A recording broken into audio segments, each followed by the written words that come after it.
Hola a todos, ¿cómo están? Bueno, en la prepa de esta semana vamos a ver las excepciones, las lambda functions y los módulos. Empecemos con las excepciones. Simplemente se trata de una forma de controlar el comportamiento de un programa cuando se produce un error. Evita que ante un error el programa se pare.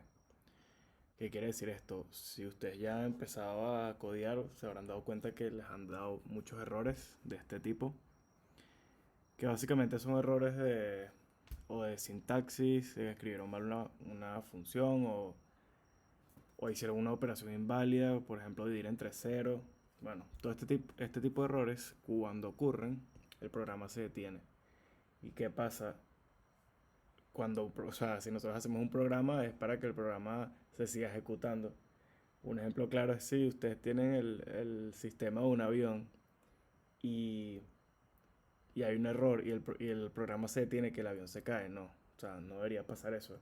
El programa debería poder tener la capacidad de enfrentar estos errores y seguir funcionando, que no se pare. Ya esto lo hemos tratado, lo hemos enfrentado utilizando los condicionales if, que es, qué sé yo, si nosotros poníamos if el número es cero, por ejemplo, tú no puedes realizar la división entre cero. Y nosotros hacíamos un else que nos hacía un comentario diferente. O con los while que les ponía para tratar las verificaciones de los datos. Bueno, ahorita vamos a ver una nueva sintaxis que es las excepciones con los try catch. Ya vamos a ver qué son. En el ejemplo de aquí, bueno, estamos teniendo dos variables, dos números. Esto es ok porque tú puedes dividir 4 entre 2. Pero ¿qué pasa si tú quieres dividir 4 entre cero? O sea, A entre B. Te va a dar un error, zero division error, que es que no se admiten divisiones entre cero. Bueno, ese es un tipo de los errores que les pueden salir. O excepciones. Ese error, entre comillas, que decimos que ha ocurrido es lanzado por Python. Es un race. Python es un race exception, que es que simplemente te avisa, mira, ocurrió un error, se paró el programa. Y como les decía, ya que la división entre ceros es una operación matemática que no está definida. Se trata de la excepción, zero division error. Y en el siguiente enlace tenemos una lista de todas las excepciones y qué significa cada uno. O sea que cuando ustedes en su programa, cuando estén programando, les sale una excepción, un error, ustedes simplemente pueden agarrar, buscar en en esta documentación, ver de qué se trata y de repente así analizar por qué les está saliendo y corregirlo. O simplemente copiar literal el error que les sale, pegarlo en Google, copian lo pegan en Google y ahí millones de personas ya dijeron qué es el error y cómo se soluciona. Vamos a ver la documentación rapidito para que veamos. Bueno, esta es la documentación que les comento. Está en la documentación de Python que también les proporcioné. Aquí está literal todo lo que necesitan saber de Python. Pero bueno, en este caso particular, las excepciones. Aquí les hace una breve introducción y bueno, si nos vamos para acá, ya te empieza a decir todas las excepciones que puedes encontrarte en Python. Ustedes buscan por el nombre y aquí les da una descripción de qué trata. Y bueno, por ejemplo, este import error es que no se importó el módulo como tenía que ser. Ya vamos a ver que es un módulo. Igual es lo que yo les comentaba en la prueba pasada de funciones, que cuando llamas otro archivo, por ejemplo, que es que si from tal import no sé qué. O importame el archivo funciones.py. Está el de zero division error, index error, este seguro les va a salir un montón, que es cuando intentas acceder a un index de una lista, un iterable, que no está en el rango definido. Y bueno, como ese, millones, literal. Les van a salir muchísimo. No les tengan miedo, los buscan y los analizan y los intentan resolver. O sea, que está mal con su código. Pero igual vamos a ver muchos de esos en las prepas y les voy a comentar por qué les pueden salir. Siguiendo aquí con lo de las excepciones. Bueno, aquí vamos a hacer uso de try y except.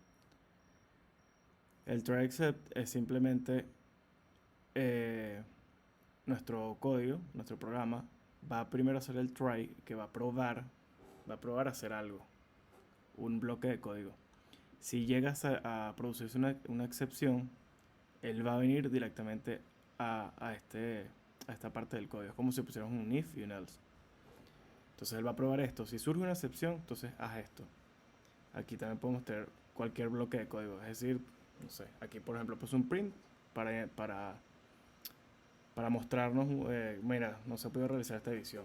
¿Por qué? Porque bueno, aquí en este caso tuvimos un zero division error, pero aquí podemos hacer cualquier bloque de código. Por ejemplo, en este caso si hacemos un try except, si mira que si aquí nos levanta el raise del zero division error, podríamos decirle, mira, introduzca las variables de nuevo.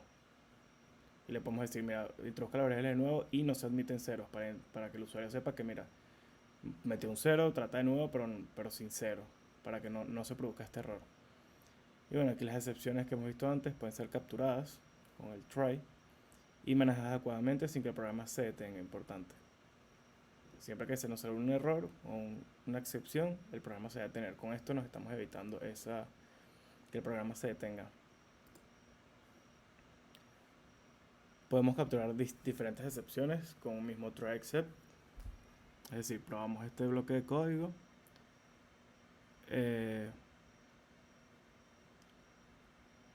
Y tenemos dos excepciones. Si nos sale la excepción de zero division error, me vas a hacer esto. Si nos sale la excepción de type error, nos va a salir esto. En este caso, este 6 igual a 5 entre 0 nos va a dar obviamente zero division error. Y este D es igual a 2 más hola nos va a dar type error. ¿Por qué? Porque no podemos, como sabemos, sumar enteros con strings. Hay una incompatibilidad de tipos de variables. Entonces nos saltaría el type error y pues, aquí nos sale un print, problema de tipos. ¿Qué más podemos hacer con el try except? Podemos usar la palabra genérica exception. Y este controla cualquier tipo de exception. Es decir, si nosotros literal queremos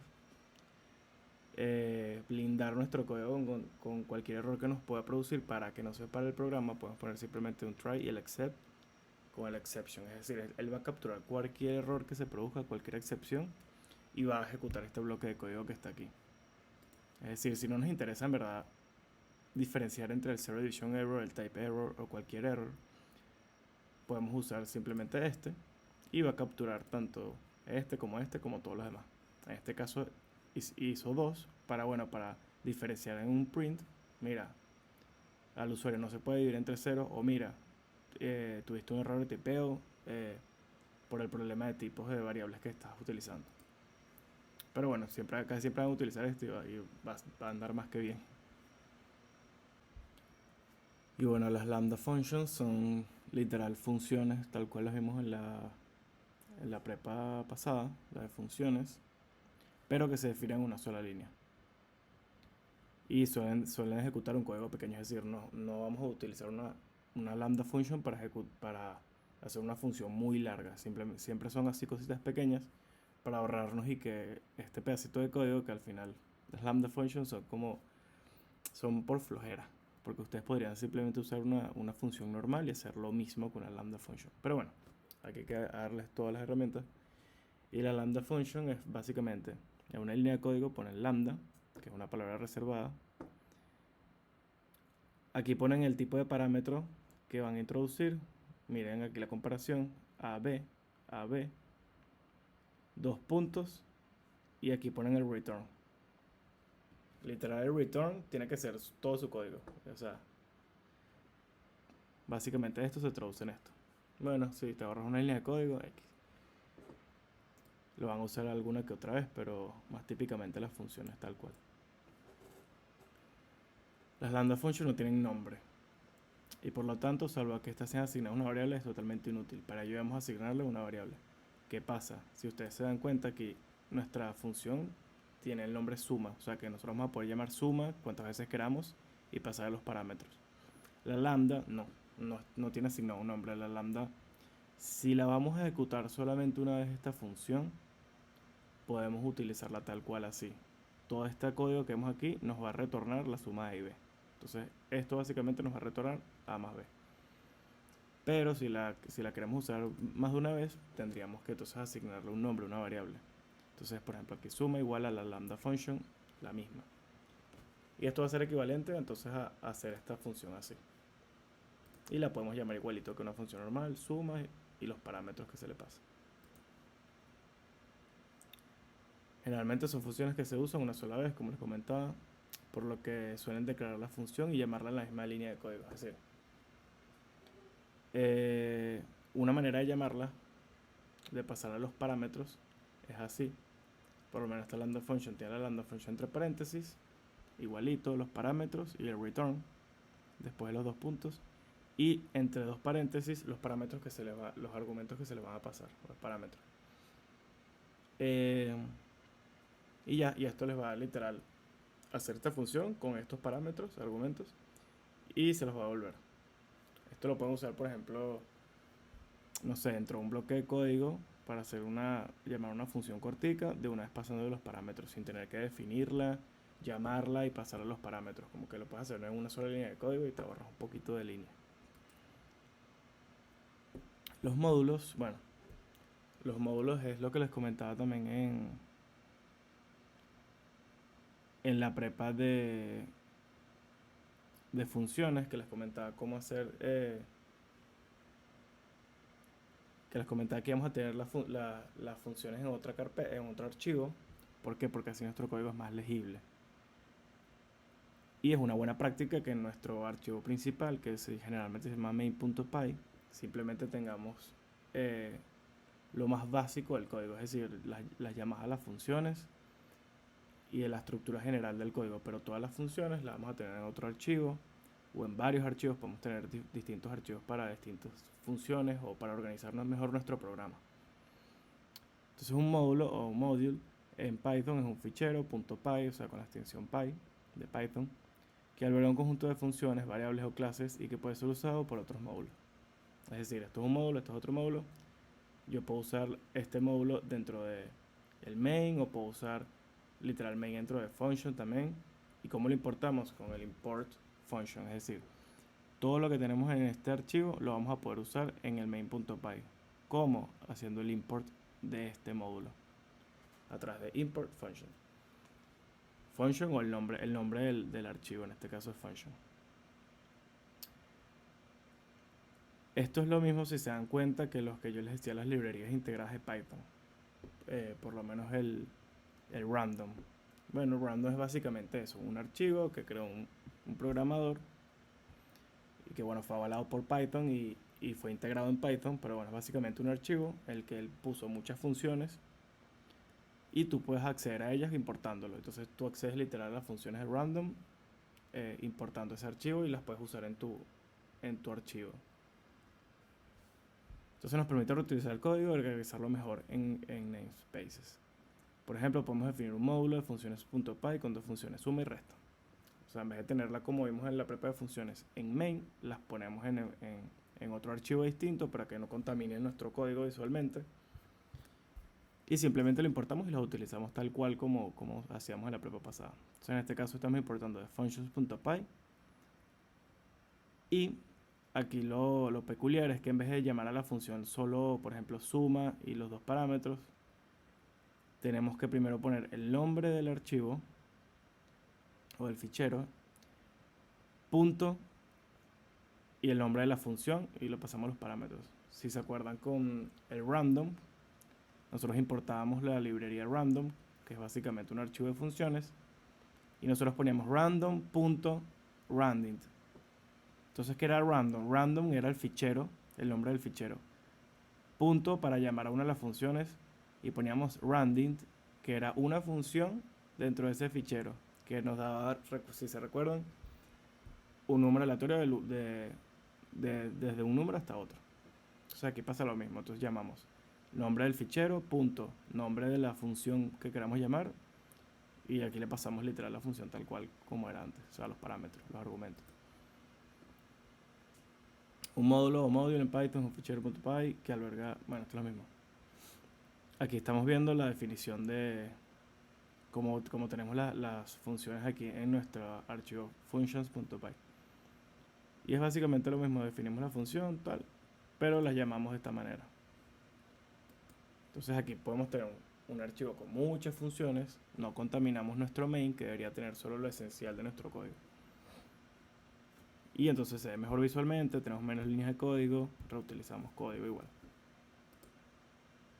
Una vez definido Dicho módulo puede ser usado o importado en otro fichero. Como mostramos a continuación usando import, podemos importar todo el contenido. Si utilizamos import y el nombre del fichero o del archivo,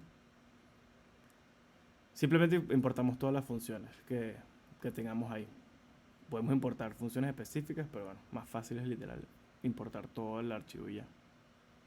Eso tiene unas implicaciones de rendimiento y lo que vaya a pesar, pero en nuestro caso no va a ser mayor cosa.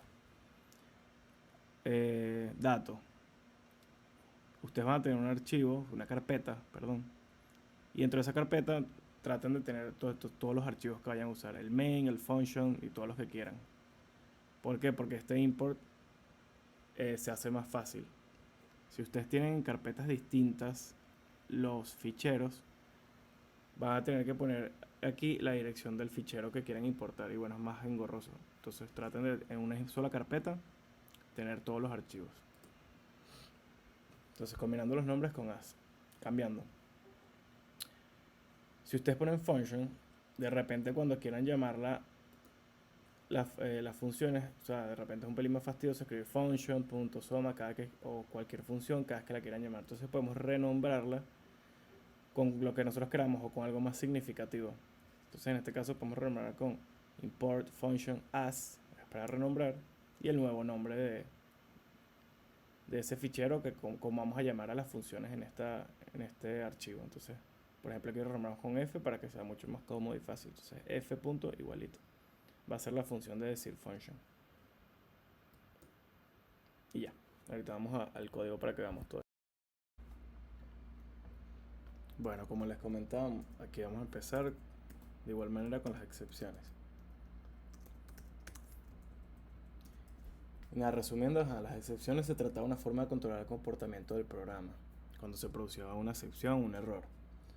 Entonces, con el ejemplo de la división entre cero, entonces si tenemos las variables igual que en el ejemplo de las láminas,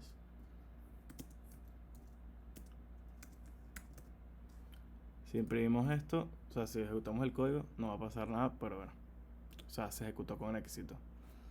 Podemos imprimirlo para que se vea y todo. No, se va a ejecutar la división 2. Si nosotros aquí ponemos un 0, ¿qué va a pasar? Nos va a dar un zero division error. Y nos indica aquí todo, nos da una pequeña descripción de que, mira, división by 0, o sea, la división entre 0 no está permitida. Lo mismo si ponemos un string, ¿qué pasa? Incompatibilidad entre tipos de variables. Recuérdense que los strings no pueden hacer operaciones matemáticas con los números enteros o los floats, pues. Y aquí nos da un type error. No está soportado las operaciones entre los ints y los strings. Literal, cuando les salga un error, una excepción, ustedes aquí literal les va a decir qué tipo de error es. Esto lo pueden meter en Google o en la página que les pasé y ver de qué se trata y por qué está y a ver cómo lo pueden solucionar. Y literal aquí les pone dónde se está produciendo el error. Aquí no se está produciendo aquí. Y les dice aquí una pequeña descripción. Entonces,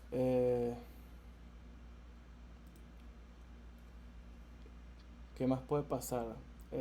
Una pequeña aproximación al control de excepciones, podríamos usar este ejemplo. Se los voy a pegar para no tardarnos tanto. Como les comentaba, nosotros estábamos trabajando las excepciones con los if. ¿Qué pasa? Que si ustedes no hacían muchísimos if o si no comprobaban todos los posibles escenarios con el if, la excepción igual iba a ocurrir o se les iba a escapar de las manos y el programa se iba a romper. En este caso, si nosotros hacíamos aquí, mira, si b es distinto de 0, me haces la operación matemática a entre b. De lo contrario, entonces me puedes decir, mira, no se puede ir. Esto es lo mismo que un try catch que habíamos visto, un try except. Pero bueno, no podemos aquí comprobar todas las excepciones. Si quisiéramos entonces eso, también tendríamos que poner aquí and b tiene que ser distinto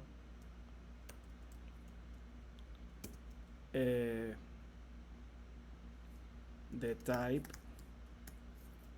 B. Entonces, ¿qué hacemos con esta comprobación? Aquí estamos comprobando que no sea un... mentira, esto es así. Aquí estamos comprobando que type B sea distinto de una string. Type string. O sea, aquí estaríamos haciendo una comprobación de que type, aquí no estamos poniendo el string hola. Pero ajá, si nosotros hacemos todas las comprobaciones de todos los errores posibles, aquí se nos hace un 8 y se nos hace demasiado largo. Entonces para eso se creó el famoso try except. Entonces para el mismo ejemplo tenemos este. Entonces tenemos el error aquí para el zero division error, que si lo ejecutamos, el que va a hacer, él va a probar try C A entre B, C va a ser igual a A entre B. Si nos lanza una excepción, si se hace un raise, entonces él va a ejecutar este bloque de código que está aquí abajo. Esto es literal como si fuera un if y un else. Solo que el primero prueba y si se hace un raise, va a lanzar el exception y va a ejecutar el bloque de código. En este caso, bueno, hubo un problema de... Ya, me quité esto.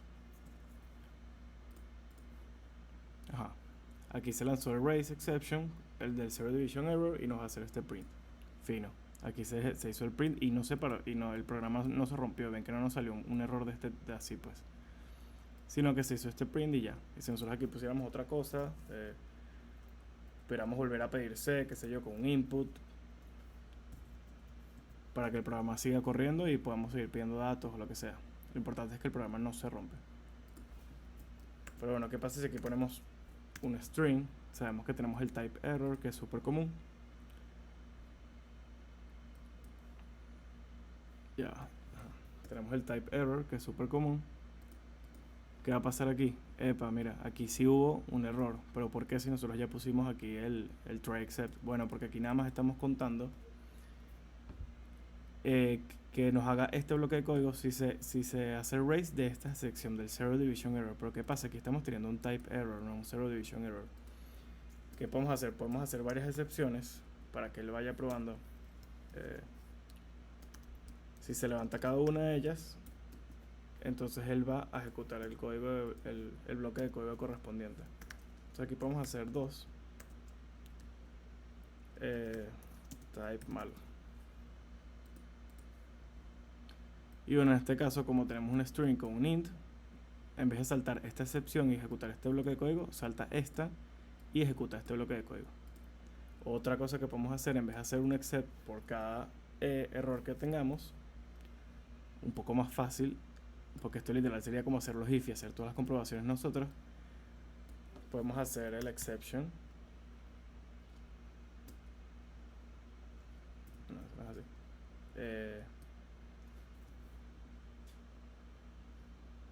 Exception. Ajá, aquí está. Hacemos try except exception y esto lo que hace es que nos va a ejecutar este bloque de código si se produce cualquier excepción de cualquier tipo. O sea, puede ser un zero division error, un type error, un import error, cualquier tipo de error que se produzca, él va a ejecutar este bloque de código que está debajo. Claro, esto es más genérico, por lo cual no tenemos la capacidad de diferenciar o mostrarle al usuario o a nosotros mismos, mira, este fue un error de tipo de división entre cero, fue un error de tipeo o de tipos o de import. Generalmente es más genérico, entonces aquí podemos poner un error que, bueno, se produjo un error y ya. O lo que nosotros queramos aquí, error. Pero funciona para cualquiera, entonces si nosotros aquí ponemos 0, vamos a ver que también va a funcionar, nos va a lanzar igual, error. Error. También podemos hacer,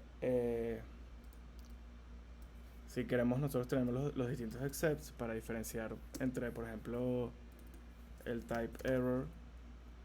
De hecho, aquí te pone, mira, varios errores. Pero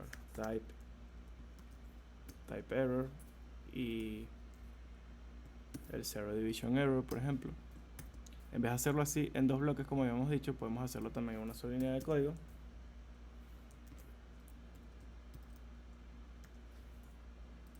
No me lo autocompleta. Entre dos paréntesis. ¿Cuál es el problema de esto? Que caemos en lo mismo. Aquí nada más no podemos diferenciar qué tipo de error está ocurriendo.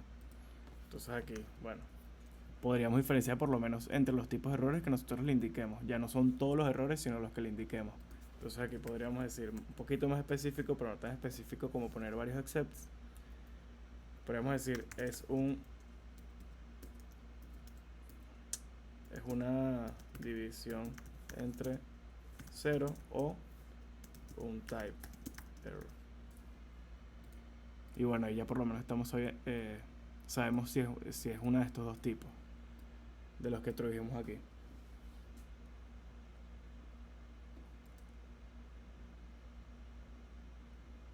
La otra cosa que vamos a ver es las lambda functions, que bueno,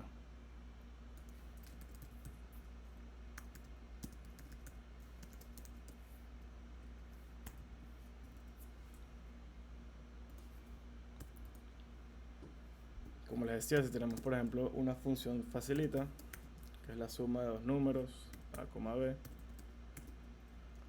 podemos poner c es igual a, bueno, para hacerlo más homogéneo, vamos a hacerlo así, ab, nada, nos va a retornar la suma de los argumentos que le introduzcamos. Esto se traduce en una lambda function con los parámetros que le vamos a pasar, igualito, a, b, dos puntos, vemos que seguimos la misma sintaxis, y el return, a más b. ¿Qué pasa? Esta lambda function se está ejecutando aquí y no la podemos llamar por ningún nombre. Esta sí la podemos llamar por suma. Entonces, si nosotros, por ejemplo, vamos a usar la lambda function una sola vez, podemos utilizarla tal que así. ¿Por qué? Porque él va a retornar el valor de la lambda function. Claro, en este caso les había comentado que teníamos que ponerle entre paréntesis. Entonces, así. La lambda function entre paréntesis y en los paréntesis al lado los parámetros que le vayamos a agregar. La lambda entre paréntesis y los parámetros que le vayamos a agregar. ¿Esto que va a retornar? Bueno, el return de la función con los argumentos que le introdujimos aquí. En este caso 2 y 3, la suma de 2 más 3, 5. Si nosotros hacemos este print, y de la nos pone 5. Esto también puede ser útil, por ejemplo, en un condicional. If la lambda function de estos argumentos, con estos argumentos, qué sé yo, es mayor que 4, entonces, qué sé yo, print sí cumplió.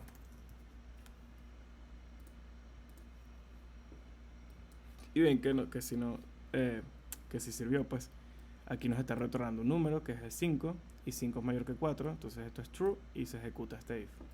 Básicamente se usa así como hacer una función pero una línea más cortica sin tener que definir la función ni nada, sino usándola así. Generalmente es para funciones de un solo uso, pero si la queremos usar más una vez también podemos igual a ponerle su nombre, que es igualándolo a una variable, y escribir la misma función. En este caso, bueno, vamos a escribirla así. Vamos a eliminar esto para que vean. Entonces aquí llamamos a la función igual que una función cualquiera, la suma de los parámetros que le introduzcamos. Bueno, aquí podemos hacer es el print de la suma.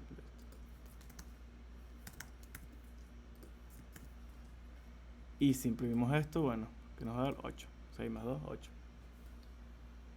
Básicamente para eso se usan. No se usa para hacer funciones muy complejas porque literalmente es muy engorrosa la vista de la lambda function, porque está toda una sola línea de código. Y para eso es recomendable usar la función normal, que es con el def, el nombre, los parámetros,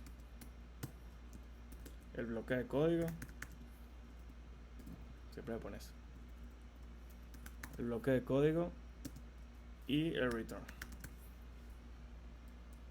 Usen las lambda functions si van a hacer algo concreto o si van a hacer una función de un solo uso. Bueno, aquí les puedo poner otros ejemplos para que sea mejor. Si por ejemplo queremos hacer una función para calcular cuadrado un número, bueno, pues es una función cortica, la podríamos eh, hacer con una función lambda. Si la queremos llamar más adelante, la tenemos que igualar a una variable. Hacemos la lambda function con la palabra reservada lambda. eh, Argumento que le vamos a pasar, 2 puntos y el return, que en este caso sería el argumento elevado al cuadrado, que es con el doble asterisco. Y ya, bueno, ahí tenemos la función. Si la queremos llamar, igualito, cuadrado de 3. Si esto lo hacemos print,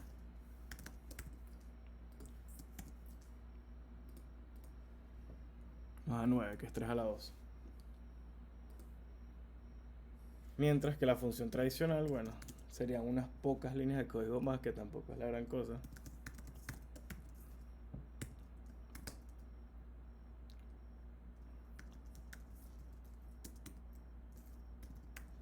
Y ya, literal.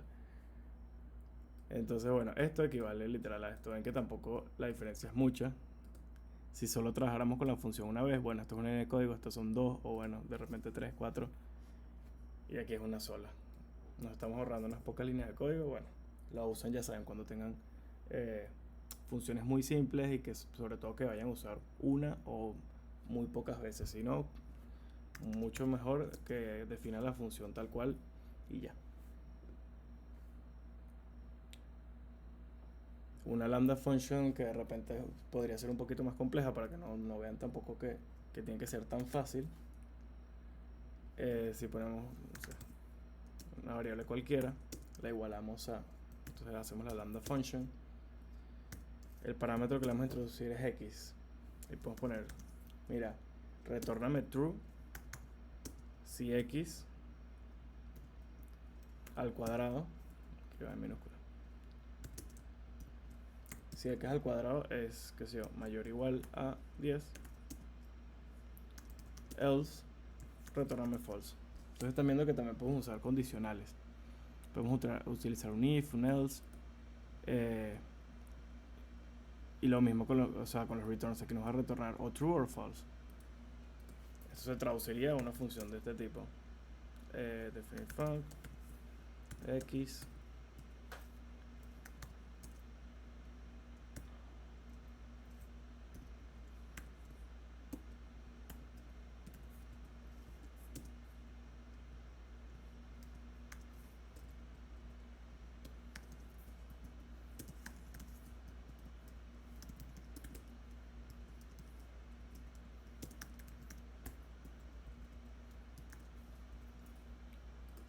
y nada, se traduciría en esto. Entonces, bueno, aquí estamos viendo un ejemplo en el que de repente sí nos conviene un poquito más hacer una sola línea de código que definir esta función de 5 líneas. Sobre todo si la vamos a usar, por ejemplo, en otro condicional o en un while, qué sé yo. Sirven, pero ajá, dificulta un poquito más la lectura. Si bien no es lo mismo leer esto, true if, taca taca, else false, que leer esto. Por último, vamos a ver los módulos.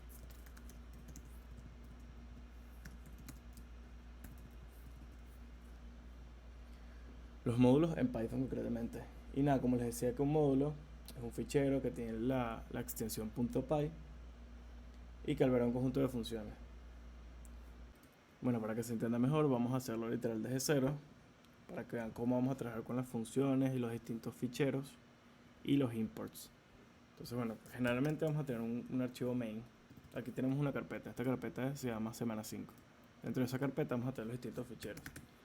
Entonces vamos a tener generalmente un main.py, que este va a ser donde vamos a estar toda la estructura del código.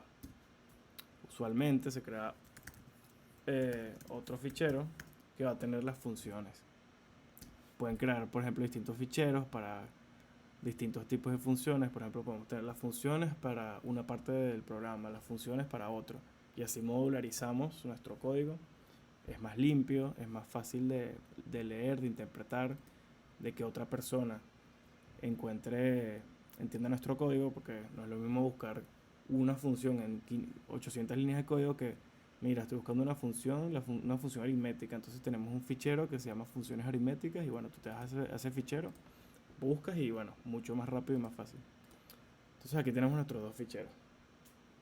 En nuestro main, bueno, ahorita venimos al main. Empecemos con funciones solamente para definir unas funciones simples. Y tal cual como siempre, trabajamos como cualquier archivo de Python.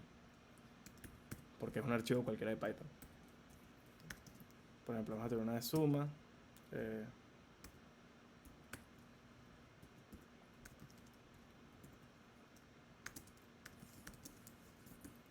Y una de resta.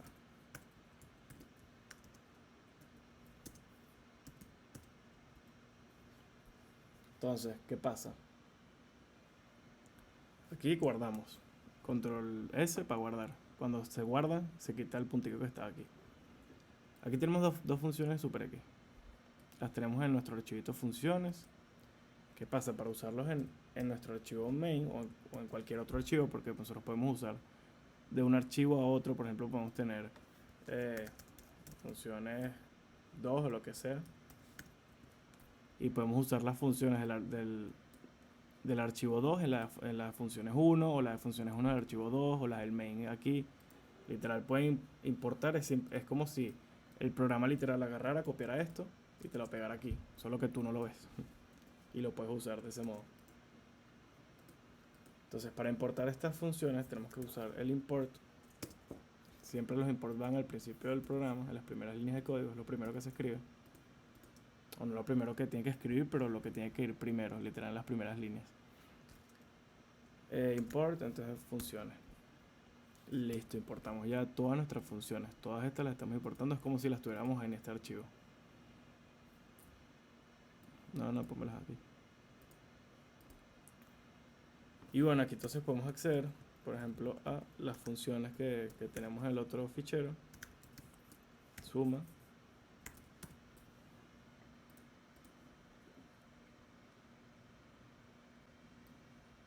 Entonces nos salió un error, un name error, de que mira, suma no está definido. ¿Por qué si nosotros llamamos hacia las funciones en nuestros archivos en la prepa pasada, por ejemplo? Bueno, porque al estar importando la función, tú tienes que definir de qué fichero tú estás extrayendo esa función. Y en este caso tenemos que poner el nombre del fichero, un punto, y luego llamar a la función. Lo mismo que cuando hacíamos con el random, ¿se acuerdan que hacíamos el import de random? ¿Y cómo lo llamamos? Llamábamos a la función random.random. Random 1, 100. Entonces, si bien es lo mismo, solo que aquí estamos importando nuestra propia librería de funciones, nuestro propio fichero, y aquí estamos importando un fichero que ya tiene Python ahí guardado en su código, porque bueno, este fichero literal es un código que alguien creó, que un programador creó, y Python lo introdujo en su librería. Y bueno, se llama así, el nombre del archivo o del fichero, punto, el nombre de la función. Entonces en este caso, si ejecutamos, nos da 7, que es la suma de 5 más 7. Y bueno, para que vean que todas estas librerías que están ya en Python preinstaladas son archivos tal cual como los nuestros, ustedes pueden irse aquí, igual que aquí, go to definition. Si nos vamos aquí, nos van a ir a nuestro fichero. Pero bueno, una librería que por ejemplo la librería random, y ustedes van a utilizar muchas librerías de hecho, porque son muy convenientes, son funciones que ya otros programadores hicieron para facilitarnos nosotros la existencia de no tener que programarlas. Literal, programar se trata de reutilizar código, ser eficientes. Yo no tengo por qué generarme un algoritmo o un código que me genere números random si ya alguien más lo hizo y funciona y está avalado por Python. Entonces, en este de random, por ejemplo, nos podemos ir de go definition y ven que es lo mismo, es simplemente un archivo .py, es decir, de Python, que un pana creó y Python lo agarró y lo puso en su librería de funciones. Aquí nos da una pequeña introducción tal, y si buscamos y todo, vemos que aquí tenemos las distintas funciones que vienen en random, literal como las definimos nosotros. O sea, no tiene nada de distinto ni de loco. Si buscamos random, mira, aquí está random, vemos que nos está poniendo aquí el docstring, que es mira, que está haciendo esta función y dice return random integer in range a b, including both end and endpoints, es decir, a y b. Y literal esta es la función. Y ya. Inclusive si nosotros fuéramos buenos y hiciéramos el docstring, que no sé por qué no lo he hecho, suma a y b y retorna el resultado. Súper redundante. Si nosotros nos ponemos aquí sobre la función, como hacíamos antes con el rounding, vemos que aquí el docstring nos pone lo mismo que ponía allá en la función. Si ponemos en nuestra función que creamos nosotros mismos, miren como aquí sale el docstring, suma a y b y retorna el resultado, que fue lo que acabamos de escribir. Por eso es importante el docstring también, porque podemos acceder a la documentación o lo que hace la función, simplemente compararnos encima y nos da una pequeña descripción. Entonces bueno, por ahí fino. Siguiendo aquí. ¿Qué pasa si nosotros no importamos function y queremos llamar a funciones.suma? Ya de por sí nos está dando el errorcito aquí, nos está diciendo que mira, ni siquiera la función no está definida, pues, y nos va a dar error si lo corremos. Mira, la funciones no está definida, es decir, esta no la hemos importado, no hemos hecho nada. Tenemos que hacer el import funciones. Igual aquí generalmente te da como que el hint de mira, de las que tú tienes aquí, mira, aquí tienes funciones 2. Si nosotros ponemos el random, nos da la librería de random. Si ponemos, hay varias.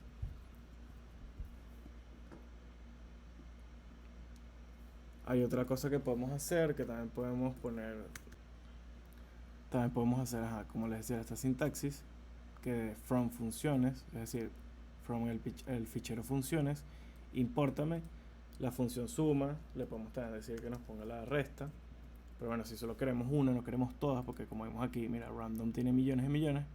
Para no importar todo este archivo, bueno, podemos solo importar las que nos interesen. ¿Qué pasa cuando hacemos el from import? Bueno, aquí no es necesario entonces ya especificar que mira, de funciones agarra suma, sino que nada más podemos usar la función tal cual como conocemos siempre, solo llamando la suma y que nos exprime 7. Y si llamáramos a resta, vemos que no está definida. ¿Por qué? Porque solo estamos importando suma, entonces aquí nos va a dar error. También podemos hacer lo mismo, pero con un asterisco, que lo que está haciendo aquí es que nos está importando todas las funciones. Es básicamente si hiciéramos el import funciones, pero con la facilidad de que no tenemos que especificar aquí funciones punto tal, sino que ya de una podemos utilizar la función tal cual. Eso tiene sus pros y sus contras. Su pro es que bueno, nos ahorramos el escribir aquí el nombre del fichero antes de llamar a cada función. El contra es que si tenemos muchos ficheros no sabemos desde qué fichero estamos llamando a esta función. Entonces por ahí. ¿Qué más? Podemos renombrar también para facilitarnos cuando hacemos el import. Para no escribir aquí, por ejemplo, funciones punto el nombre de la función, podemos renombrar esto. Podemos ponerle cualquier nombre, un nombre más corto, por ejemplo func de function, o podemos ponerle solo f, pues, para que sea súper más cómodo. Y bueno, aquí simplemente ponemos f ya que la renombramos, y esto va a hacer referencia a funciones. Y bueno, eso es una manera más cómoda también de no escribir todo el nombre y no perder tampoco la referencia de mira, en este fichero es que está guardada esta función, que al final eso es lo que importa. La modularización de nuestro código sin perder la facilidad de volver a él, pues, tipo, no solo que tenemos aquí una función rounding y nosotros no sabemos dónde vino esa función, pues, o sea, está en un archivo por ahí, pero no sabemos en cuál de todos. Bueno, si nosotros ponemos random, entonces ya sabemos que viene la librería random. Entonces bueno, ya sabemos que está por lo menos en este archivo. Y eso es lo bueno, pues por ejemplo, si viene otro programador o otra persona y quiere revisar nuestro código, oye, mira, es más fácil que él busque, mira, El F a qué está renombrado a funciones. ¿Y funciones qué es? Bueno, este archivo, este fichero, y aquí está la función. Que si importamos así, o sea, el from,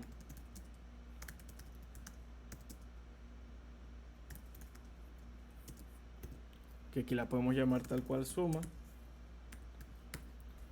Y bueno, no sabemos dónde está proveniendo esta función.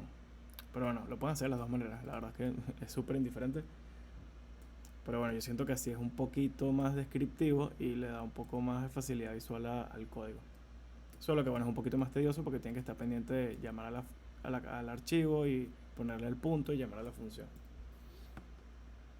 Eso es todo por la prepa literal. Es bien cortica, bien fácil. Ahorita hacemos un ejercicio para que se entienda mejor esto. Bueno, siguiendo con el ejercicio práctico, primero les quiero un pequeño contexto de números de binarios.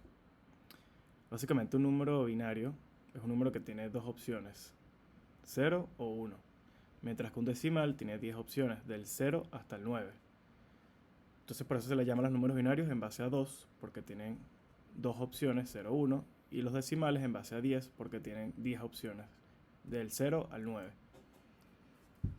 Entonces la conversión básicamente no tienen en verdad que saber convertir, pero en verdad es bien fácil. El primer carácter de la derecha a la izquierda vale 1, el segundo vale 2, el tercero 4, el otro 8, 16, 32, 64. Y nada más tienen que sumar los que estén prendidos. Por ejemplo, en este caso, este vale 1, este 2, este 4 y este 8. Están prendidos el 1 y el 8. Este que vale 2 y este que vale 8. Por lo tanto, la suma es 10. Ya a ver para qué lo vamos a usar. Ahora, la diferencia entre un bit y un byte. Un bit es cada numerito, cada 0 y 1. Esto es lo que lee la computadora para interpretar las instrucciones. Y un byte es el conjunto de 8 bits. Los bytes se usan para muchas cosas, entre ellas para los caracteres ASCII. Ya vamos a ver qué es un carácter ASCII. Pero bueno, simplemente es una agrupación de 8 bits. Esta es una agrupación de 4 bits en este caso. Lo que les comentaba del ASCII es, bueno, ASCII es simplemente nada. Una estandarización americana de los códigos para representarlos en las computadoras, es decir, para representar los caracteres en las computadoras a través de un número. En este caso, si nuestra computadora lee el número 52, nos va a representar el carácter número 4. Solo que ya la lee en bits. En este caso, bits así de este tipo. Pero ASCII tiene la particularidad de que se representa en conjunto de bytes, es decir, 8 bits a la vez. Y llega hasta el 255, desde el 0 hasta el 255. Por eso les mencionaba que vamos a usar un byte. Entonces, para representar, por ejemplo, esto, que representa una nueva línea, necesitaríamos el número 10 decimal, que en byte sería 1, 1 y todos los demás 0. O básicamente esto, pero con ceros aquí, dos ceros aquí más, 4 ceros, perdón. Y lo mismo con los demás caracteres. Es lo mismo que les comentaba en las primeras prepas de Unicode, solo que Unicode tiene no solo hasta 256 caracteres, sino que tiene muchísimo más. De hecho, tiene todos los alfabetos, tiene los emojis, tiene todo eso, para que las computadoras puedan interpretar qué carácter tiene que mostrar en pantalla. Pero trabajando con ASCII podemos hacer más que suficiente, ya que tenemos todos estos caracteres que vemos aquí para representar. Si vemos aquí, este es el ASCII. Y equivale este es el Unicode y equivale al ASCII. Por ejemplo, la exclamación es 33 y aquí la exclamación es 33. Y por último, la otra cosa que vamos a necesitar es esta función char, que es como cualquier función de built-in de Python, como la print, como el casteo de int, el casteo de float, lo que sea. Es una función a la que le ponemos un argumento y nos devuelve algo más. En este caso, ¿qué hace char? Bueno, nos devuelve el carácter cuyo código Unicode, o en este caso ASCII, que vamos a basarnos en ASCII, está interpretado. Es decir, si nosotros a char le pasamos el número 48, él nos va a representar el carácter 0.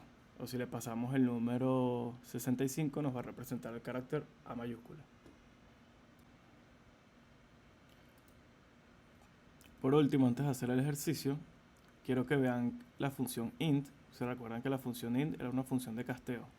Que nosotros, si poníamos aquí, podríamos castear un string a un int, o podríamos castear un float a un int. Un int es un número entero.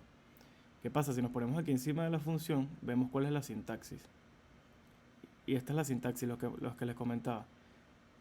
Acepta dos argumentos. El primero va a ser el número que él va a castear o que él va a transformar. Y el segundo es la base. La base es lo que yo les decía, que es opcional. Ya ven que está igualado. Habíamos hablado de esto de las funciones. Cuando tú tienes un argumento igualado a algo, si tú no lo pones aquí, él simplemente lo va a tomar como default, el que esté. En este caso es 10. Y 10 va a significar para esta función la base a la que lo queremos convertir. Es decir, estos números los estamos convirtiendo en base a 10, que es la notación normal que nosotros usamos, los números del 0 al 10, al 9. Pero en este caso queremos trabajar con números binarios. Entonces, ¿qué vamos a hacer? Ahorita sí le vamos a pasar el argumento de la base del número y no lo vamos a dejar como predeterminado 10, sino que lo vamos a poner en 2, que significa números binarios. ¿Ok? Así como se ve aquí. Es decir, esta función nos va a volver un número entero a partir del parámetro que le estamos pasando, el argumento, en este caso un número binario, y aquí le estamos especificando qué tipo de número es. En este caso es en base a 2, por lo tanto es un número binario el que le estamos introduciendo. Y nos va a volver un número entero. ¿Ok? Entonces, si nosotros imprimimos esto, este número binario corresponde al número 10 entero. Y como le dijimos aquí que ya es un número binario, los va a transformar en 10. Ahora, con el ejercicio nos está pidiendo hacer un programa que de una serie de bytes, es decir, conjuntos de 0101, pero en este caso son conjuntos de 8. Aquí lo estoy poniendo así solo para que lo vean mejor.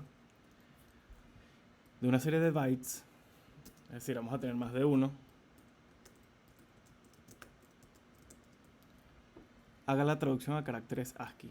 Cada uno de estos bytes, de este conjunto de bits, de 8 bits, va a representar un carácter. Es decir, esto va a representar, por ejemplo, una letra, esto otra letra, de repente esto puede representar un número, esto de repente puede representar un símbolo, todo lo que vimos en la tablita ASCII, que se las voy a dejar igual. ¿Cómo vamos a hacer esto? Con la función char que les comentaba, con la función int, casteando un byte en binario de esta manera y con un string de bytes que les voy a proporcionar. Entonces, bueno, esta va a ser la cadena de texto, el binary text, que vamos a transformar a caracteres normales. Es decir, una cadena, por ejemplo, va a ser hola, ¿cómo estás? ¿Verdad? Cada uno de estos bytes es un carácter de estos, inclusive el espacio. ¿Y cómo lo vamos a hacer? Bueno, como siempre, primero que nada vamos a definir el main y llamamos main aquí abajo. Esto es como una función normal, definimos main y lo llamamos aquí abajo, es simplemente para la organización del código y buenas prácticas. Esto lo vamos a poner aquí dentro.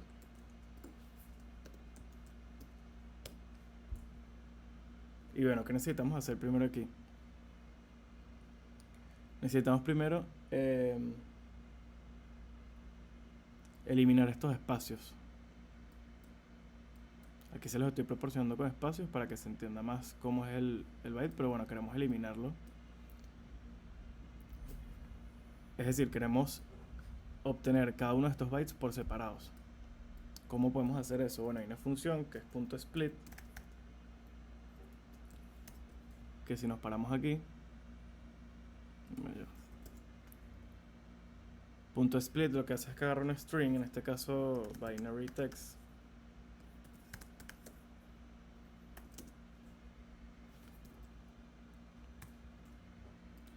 agarra una cadena de texto, un string, y le hace el .split. El .split lo que hace es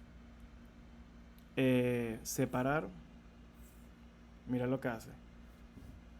Tiene como parámetros, bueno, aquí no se entiende bien, pero tiene como parámetros el string que se lo estamos pasando aquí, y lo vamos a separar y le vamos a introducir aquí qué carácter queremos que separe. Es decir, si queremos que lo separe por cada carácter 0, él va a agarrar y va a separar en cada 0, va a separarla el string en distintos pedacitos. Es decir, vamos a hacerlo mejor con un espacio. Eso también es un carácter, este es el carácter espacio. Entonces, ¿qué va a hacer este .split? Él simplemente va a separar esto en distintos strings, en este caso 0, 1, 0, 0, 1, 0, 0, 0. Luego nos va a dar otro string que va a ser 0, 1, 1, 0, 1, 1, 1, 1. Y así con todos estos. Cada vez que encuentre un espacio, él lo va a agarrar, lo va a quitar y va a separar los distintos strings. ¿Y dónde nos los va a guardar? Bueno, una estructura que va a ser simplemente una lista. Entonces vamos a tener una lista que como elementos va a tener los distintos strings que separo aquí.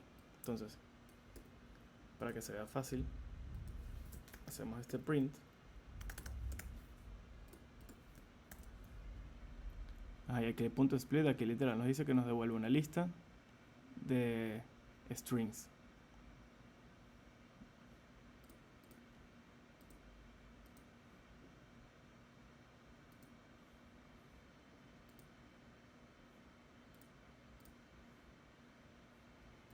Ya, déjame borrar esto. Mira, aquí nos decía el módulo MacPad no se había encontrado. Eso era que había importado un módulo que no servía para nada. Pero ajá, si seguimos, bueno, aquí estamos viendo que de este string gigantesco, él nos está separando. Cada vez que encuentra un espacio, que es lo que le indicamos aquí, él va a agarrar ese espacio, lo va a quitar y es como el separador de cada uno de los strings. En este caso, este va a ser uno, que es este primero que está aquí. Este va a ser otro, que es este que está aquí, y así con cada uno. Y los está metiendo todos en una lista. Podemos usar otro ejemplo, porque lo pueden hacer con cualquier carácter. Podemos poner tenemos máximo Tassinari, y si aquí hacemos lo mismo, .split, y le indicamos el carácter que queremos que él use para separar. Por ejemplo, queremos usar la A minúscula. Aquí hay una A, y aquí hay otra A, y aquí hay otra A. ¿Qué va a pasar? Él va a separarme la M, la A la va a borrar porque es el separador, luego va a seguir con esto, SSI, MO, espacio, T mayúscula, la otro separador, entonces va a seguir con SS, I, N, la otro separador, y va a terminar con RI. Si lo imprimimos, nos va a dar una lista con esos strings. Entonces aquí está, como les decía, M, la es el separador, SSI, espacio, T, la otro separador, SSI, N, la otro separador, RI. Esto lo vamos a usar más adelante cuando veamos cómo leer y escribir en archivos. Pero bueno, en este caso lo estamos usando para separar los espacios de este string de bytes que, por ejemplo, no sé, recogimos de algún lado.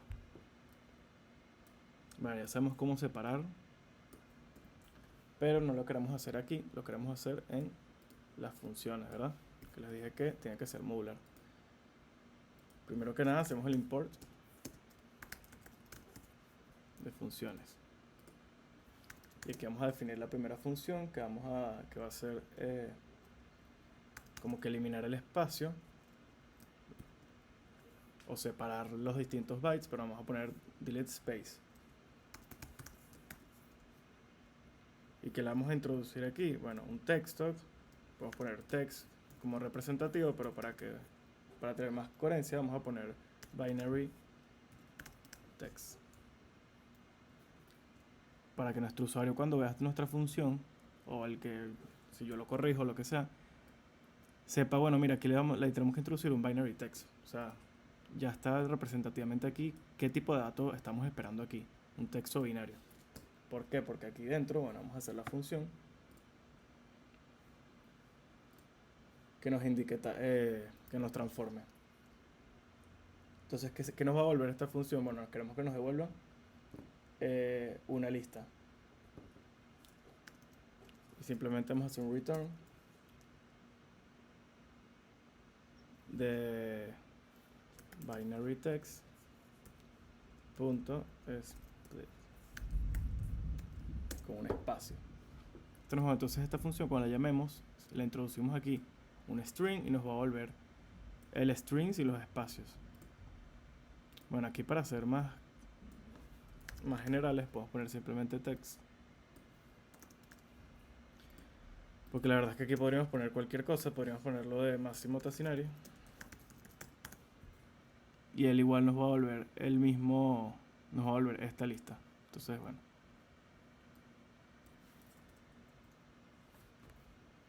tenemos nuestra primera función.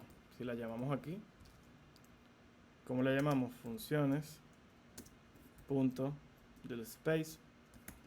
¿Y que le vamos a introducir? Bueno, un texto, en este caso binary text. Si esto lo imprimimos, nos va a dar como resultado un error. Has not attribute the space. Ok. ¿Qué pasa? No guardé aquí este archivo, por lo cual aquí no está actualizado. Es decir, antes de ustedes usar cualquier función aquí, tienen que guardar el archivo para que aquí cuando le importe todas las que están ahí.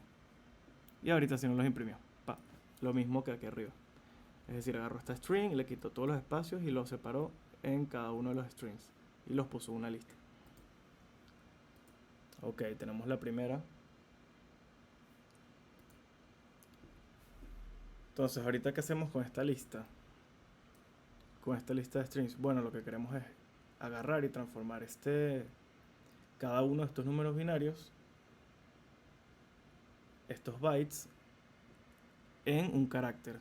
¿Cómo lo hacemos? Con la función de char que yo les comentaba. Con esta función, si nosotros le introdujimos un número, es decir, por ejemplo el número 67, él nos va a imprimir su representación en ASCII. En este caso 67 corresponde a C mayúscula. Ahora, ¿qué pasa? Todavía no tenemos los números. Primero, esto recibe números ints. Aquí lo dice. Recibe un int. Nosotros aquí no tenemos ints, tenemos strings primero que nada y de paso en binario. Entonces, ¿cómo los transformamos? Bueno, recordemos que les había dicho que con int nosotros podíamos hacer el casteo de un int, de un string a un número entero. Y que le podíamos aquí con una coma poner la base, que en este caso es un número binario, entonces le vamos a poner la base 2. Vamos a ver un ejemplo más fácil. Por ejemplo, vamos a tener aquí x va a ser igual a el string 100, qué sé yo, no más fácil, 10. Si nosotros aquí ponemos x con base a 10, que va a pasar que va a ser esta función int, nos va a devolver el casteo de este string con base a 10, que base a 10 dijimos que la función int ya lo tiene como opcional, es decir, como predeterminado. Pero bueno, lo mismo, nos imprimió 10, o sea, el número int 10. ¿Qué pasa si le ponemos aquí un 2? Fíjense que esto también es un número binario, esto es un 1 y un 0, pues. ¿Qué nos va a dar esto como resultado? El número 2. ¿Por qué? Porque este primer elemento va a valer 1 y este va a valer 2. Y como el 2 está prendido, entonces él lo toma toma ese valor. ¿Qué nos va a volver aquí entonces? El número 2. Si nosotros aquí prendemos los 2 bits, esto es 1 más 2, nos va a volver 3. Y si queremos poner, por ejemplo, vamos a poner uno de estos, ¿Qué nos va a devolver este byte, que son 8 bits? Bueno, aquí si vemos, esto es 1, 2, 4, 8. Tenemos el 8 prendido. Más 8, 16, 32, 64. Más 64. 8 más 64, 72. Vamos a ver qué carácter es el 72.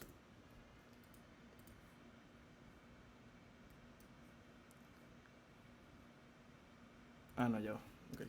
Int x, 2.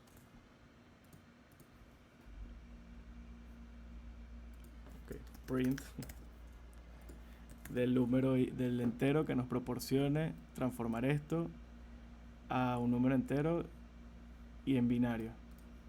De binario, número entero, 72. Ajá, como les decía. Que es la suma del 8 más el 64. Que son los bits que están prendidos aquí.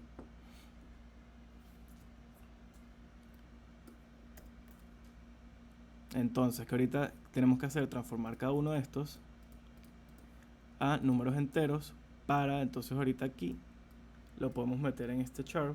Entonces, por ejemplo, este lo podemos poner y.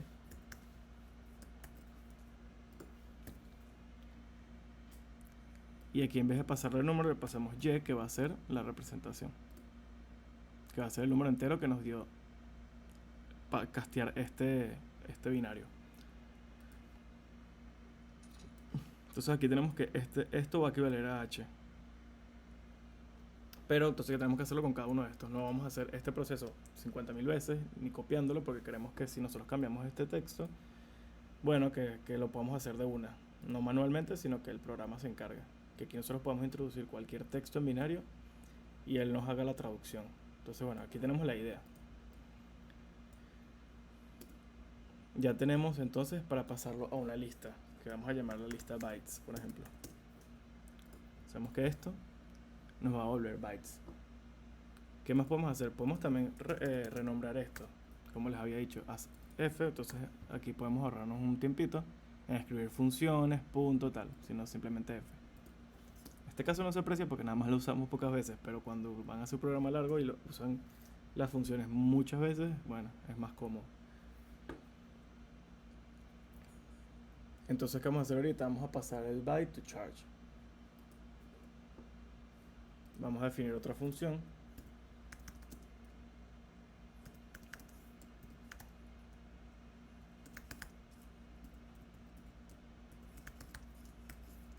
Y que le vamos a pasar aquí bytes, que viene siendo la lista. Aquí también le podríamos pasar, que podríamos decir que es list o x, pero bueno, para que sea más representativo, simplemente le vamos a decir bytes. El argumento va a ser bytes, que va a ser una lista. Índice. Vamos a tener un índice, ya van a ver por qué. Y vamos a hacer un ciclo for. ¿Para qué? Para iterar en cada uno de estos elementos. Es decir, este elemento, este elemento, este elemento, este elemento, este elemento. Entonces, for byte in bytes. Recuerden que siempre usamos los plurales y los singulares. Es decir, si esto es una lista de bytes, cada uno de ellos es un byte. Entonces, por cada byte en la lista bytes, ¿qué vamos a hacer? Bueno, vamos a agarrar byte,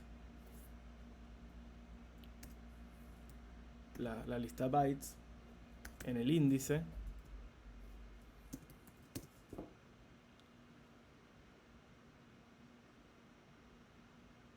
va a ser igual a, como les decía, la función char del int de cada uno de los bytes en binario. Es decir, ¿qué va a hacer esto? Él va a agarrar nuestra lista bytes y en la primera iteración aquí tenemos el índice, bueno, una variable índice que va a estar en 0, ¿verdad? Entonces, él va a agarrar esta lista y va a empezar a iterar. En el primer byte, en la lista bytes, él va a agarrar y va a modificar en la lista bytes, o sea, en la misma lista que estamos iterando, en el índice, en cuál es este caso 0, es decir, en el mismo en el que estamos casteando aquí. ¿Y aquí lo vamos a igualar? Bueno, el resultado de justamente este string que está en binario casteado a un número entero, y luego este número entero lo vamos a pasar al carácter ASCII a través de la función char. Entonces esto nos va a dar, por ejemplo, creo que 72, porque esto es H. ¿Y qué está pasando aquí? Entonces todo esto nos está dando 72, esto. Y esto lo que va a hacer es que va a sustituir este string por el número 72. ¿Por qué va a sustituir el primero? Porque bueno, aquí estamos diciendo que el índice es igual a 0. Y aquí recordamos cómo accedemos a los elementos de una lista, que es llamando a la lista, en este caso bytes, y poniendo el índice entre corchetes. Si lo igualamos, entonces estamos modificando ese elemento en este índice. Pero ¿qué pasa? ¿Siempre vamos a modificar el índice 0? No, queremos modificar cada uno. Y eso lo vamos a hacer simplemente índice más igual 1. Es decir, para la próxima iteración, es decir, este número, índice va a valer 1. Índice va a valer 1. Y él va a agarrar entonces el segundo byte en la lista bytes. Él va a agarrar la lista bytes en el índice 1 en este caso, porque le sumamos 1 en la anterior iteración. Y lo va a modificar y le va a poner, bueno, este string casteado, número entero, a partir de su número binario, lo va a transformar en un entero. Y luego ese entero lo va a pasar a su carácter correspondiente en ASCII. Y lo va a modificar aquí en nuestra lista. Y así va a ser con cada elemento. Cuando termine de hacer todos esos for, que es el número de elementos que tengamos aquí en nuestra lista, ¿qué vamos a hacer? Podemos hacer un return de la lista bytes. ¿Por qué podemos hacer un return de la lista bytes si aquí no tenemos inicializado en la lista bytes? Bueno, porque se la pasamos aquí por parámetro. Entonces se la pasamos por parámetro, la estamos modificando y la estamos retornando modificada. Entonces ya tenemos nuestra funcióncita aquí. Y aquí lo que vamos a hacer es que vamos a bytes, lo vamos a igualar a ¿qué? Al retorno de la función byte2charge. Y aquí que le vamos a pasar la lista bytes, recuérdense. Entonces aquí estamos modificando la lista bytes. Gracias a la función byte2char. Entonces la nueva lista que nos dé, que va a ser una lista de ¿qué? De letras. Porque aquí estamos el char, o sea, va a ser una lista de caracteres, es decir, por ejemplo, aquí la H, aquí otra letra, aquí otra letra, aquí otra letra, otro carácter, otro carácter. Vamos a imprimirlo para que se visualice.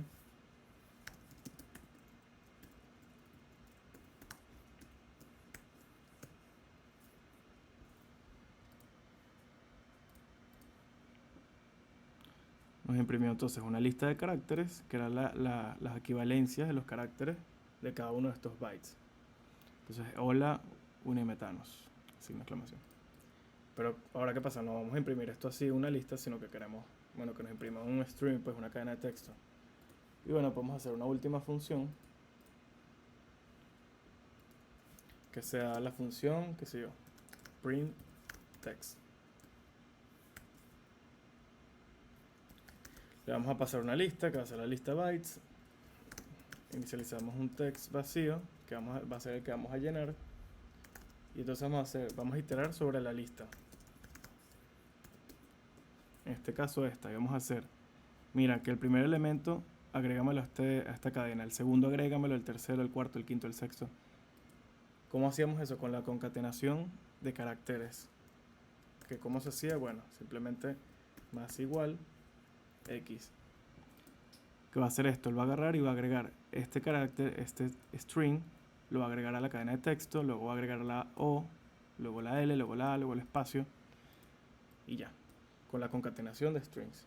Y luego que haga todo eso, podemos decirle, mire, print el text. No hace falta retornar nada, porque bueno, simplemente queremos imprimir queremos imprimirlo, no necesitamos usarlo para más nada. Entonces es una función que no retorna nada. También podemos aquí, por buenas prácticas, poner el docstring y le podemos poner imprime el texto. Si nos vamos a main y lo llamamos f.printText y le vamos a pasar bytes, que va a ser la lista. Miren aquí con el docstring nos puso imprime el texto, que fue lo que pusimos. Y bueno, si corremos este programa, ¿qué va a pasar? Bueno, hola Unimetano nos imprime un string de los caracteres unidos de esta lista. Ustedes pueden probar hacer este programa con este mismo código binario o pueden probarlo con otro. Literal ponen en Google que si character to binary text.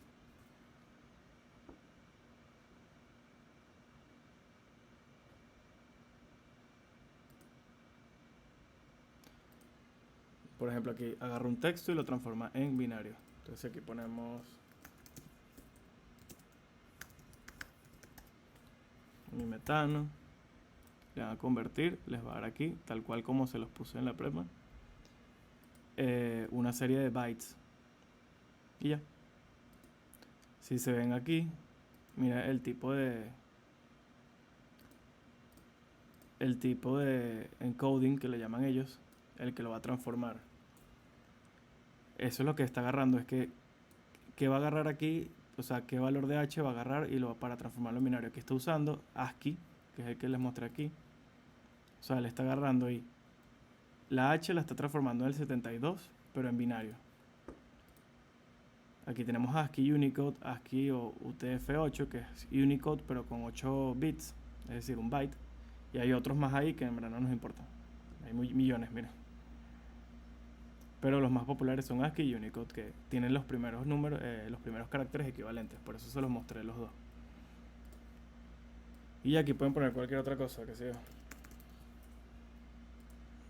Copian esto, intentan hacer su programa y les devolverá su texto correspondiente.